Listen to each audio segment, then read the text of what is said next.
आज ही Doubtnut app download करें। Doubtnut पर होगा अब आपके सभी मैथ्स, केमिस्ट्री, फिजिक्स और बायोलॉजी डाउट्स का सफाया। बस अपने क्वेश्चन की फोटो खींचो, उसे क्रॉप करो और तुरंत वीडियो सोल्यूशन पाओ। Download now.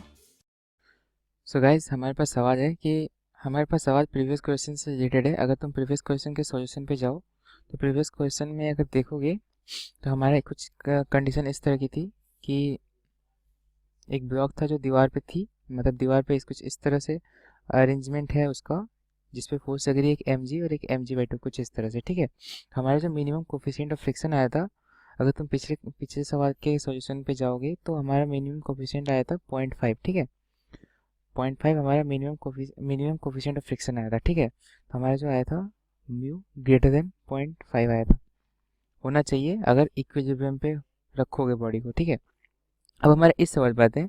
इस सवाल में क्या है कि if mu is equal to 0.3। ठीक है, अब हमारा म्यू 0.3 है, यहाँ पे हमारा कंडीशन आया था म्यू ग्रेटर देन 0.5 होना चाहिए। अब हमारा कंडीशन आ गया म्यू 0.3 अगर हुआ तो एक्सेशन क्या होगी। ऑब्वियस सी बात है, पिछले सवाल में हमें इक्विलिब्रियम में चाहिए था, इक्विलिब्रियम में चाहिए था तो हमारी इक्विलिब्रियम में होने के लिए म्यू की वैल्यू 0.5 से ज़्यादा होनी चाहिए थी।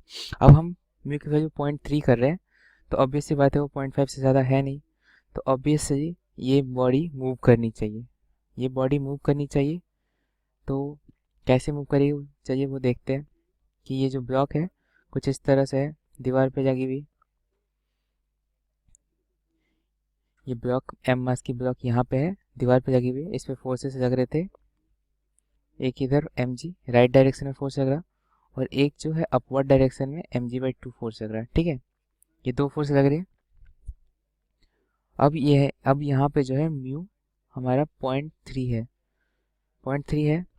और हमारे फोर्सेस कौन कौन से, इसके इन दोनों फोर्सेस के अलावा एक फोर्स जो है हॉरिजॉन्टल डायरेक्शन के फोर्स को बैलेंस करने के लिए नॉर्मल रिएक्शन होगा, और एक जो इसका वेट होगा। ठीक है, वेट होगा इसका mg। ठीक है, mg डाउनवर्ड, ये दो इतने सारे फोर्स है। और अगर ये बॉडी एक्सेलरेट कर रही है तो एक्सेलरेट करने के लिए इसके इसके कौन कौन से फोर्सेस होंगे। ये तो है हॉरिजॉन्टल डायरेक्शन में फोर्स लगा रहे हैं mg, और ये हॉरिजॉन्टल डायरेक्शन में n उस mg को बैलेंस कर रहा है, तो n बराबर mg हो जाएगी। तो हॉरिजॉन्टल डायरेक्शन में कोई मूवमेंट नहीं है। ठीक है, हॉरिजॉन्टल डायरेक्शन में कोई मूवमेंट नहीं, तो मूवमेंट किधर होगी, वर्टिकल डायरेक्शन में। वर्टिकल डायरेक्शन में एक mg/2 अपवर्ड लग रहा है और एक mg इसका वेट डाउनवर्ड लग रहा है, और क्योंकि इसका म्यू दिया हुआ 0.3 तो कुछ फ्रिक्शन भी आएगी। ठीक है, कुछ फ्रिक्शन आएगी, और वो जो फ्रिक्शन आएगी वो क्या होगी, फ्रिक्शन की वैल्यू हो जाएगी, क्योंकि अब एक्सीलरेट कर रहा है इसका मतलब जो फ्रिक्शन है वो लिमिटिंग फ्रिक्शन को क्रॉस कर चुका है। ठीक है, लिमिटिंग फ्रिक्शन को क्रॉस कर चुका है, तो अब जो फ्रिक्शन आएगी वो आएगी म्यू टाइम्स एन। ये जो काइनेटिक फ्रिक्शन हो रही है वो म्यू टाइम्स एन होगी, जो कि होगी 0.3 टाइम्स mg। ठीक है, ये होगी फ्रिक्शन की वैल्यू। ठीक है, तो अब जो है, अब हम इसके फोर्स की इक्वेशन को लिखते हैं कि मान लेते हैं, इक्वेशन को लिखने के लिए हम मान लेते हैं कि ये जो ब्लॉक है इधर एक्सेलेरेशन a से मूव कर रहा है। ठीक है, नीचे की साइड एक्सेलेरेशन a से एक्सेलरेट कर रहा है, तो हमारे पास नीचे के वर्टिकल फोर्सेस जो है वो क्या क्या है, एक तो है mg डाउनवर्ड, ठीक है, और एक mg/2 है अपवर्ड, और एक फ्रिक्शन है अपवर्ड, वो है 0.3 टाइम्स mg, अभी अभी कैलकुलेट किया हमने। ये तीन फोर्सेस हैं जिनकी वजह से बॉडी एक्सेलरेट करेगी नीचे की तरफ, एक्सेलरेट करेगी एक्सेलेरेशन a से, तो इसकी वैल्यू हो जाएगी m/a। अब इस इक्वेशन को सॉल्व कर देते हैं।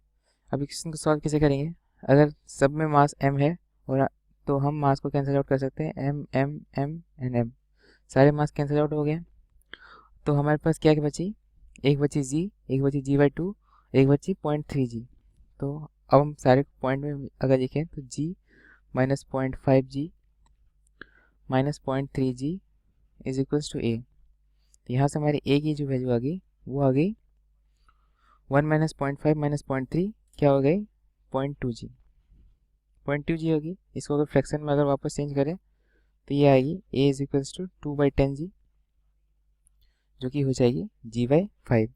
और एक्सेलेरेशन की डायरेक्शन हमने नीचे की डायरेक्शन में दी थी और ये पॉजिटिव आया, तो हमारी डायरेक्शन सही थी, g/5 नीचे की तरफ। ठीक है, तो हमारा जो ऑप्शन डी आ गया, ऑप्शन डी एग्जैक्टली वही है, g/5 डाउनवर्ड, तो g/5 downward is the correct answer. तो ये जो ब्लॉक होगी वो g/5 एक्सेलरेशन से नीचे की तरफ एक्सेलरेट करेगी। ठीक है, तो ये हमारी सही जवाब है हमारे G/5 downward is the correct answer. Okay, तो इस तरह से ऐसे सवालों को अप्रोच किया जाता है। क्लास 6 से 12 से लेके नीट, IIT, जेई मेंस और एडवांस के लेवल तक 10 मिलियन से ज्यादा स्टूडेंट्स का भरोसा। आज ही डाउनलोड करें डाउटनेट ऐप या व्हाट्सएप कीजिए अपने डाउट्स 8400 400 400 पर।